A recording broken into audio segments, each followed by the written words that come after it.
Bad migao mar doho pod yuago reyo kaluwore kod tin mar pok mar omenda ma jachiwnegi e iko omenda ma higa ka higa ma giwacho ni okang' ma kamano osebedo ka thiro tijegi.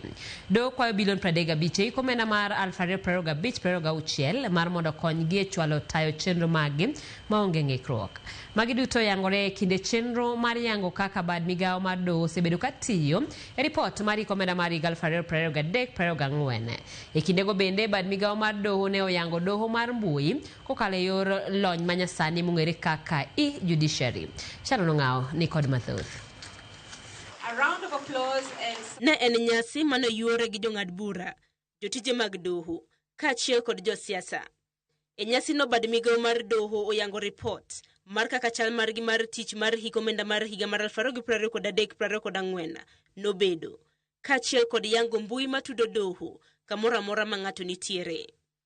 Bad migao mar doho pod yuago reyo kaluwore gi tin mar omenda ma osebed ka icholo negi e hiko omenda mar higa ka higa. For the past 2 decades, the judiciary has consistently received a mere 0.06% of the national budget. This already inadequate allocation is frequently subjected to further cuts. Gikwayo bilion 35 e hiko omenda mar higa mar 2025-26 mondo konygi e tayo chenro magi e geno mar tieko achiedh nade magisebedo ka gikale. We need our 44 billion in judiciary. And because we understand when a country, a developing country, which is riddled with challenges, and we have no problem with that because we are also Kenyans, we can reduce the 44 maybe for this year to 35 billion. Odiochieng' makawuono, bad migao mar doho bende noyango mbui makende mabiro konyo oganda e ng'iyo kendo luwo chenro mag doho kamoro amora ma gintiere. You can, on that mobile phone app,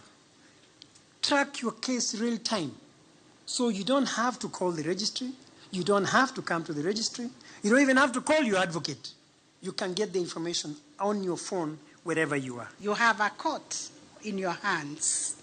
And this supports our blueprint goal of reducing physical proximity to courts.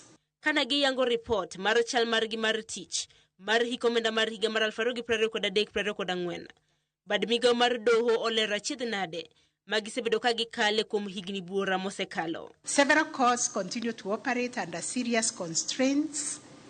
We have shortages of judges in the Court of Appeal, in the High Court and courts of equal status. We have an acute shortage of judicial officers. Case runs have continued to increase. We have inadequate infrastructure and significant gaps in human and financial resources. E report no, doho bende oyango mise magisegoyo mar cholo tijegi. In this evaluation cycle, 2023-2024, we have established 5 new high court stations. We added 3 new divisions to the Employment and Labor Relations Court. We launched 3 new Environment and Land Court stations.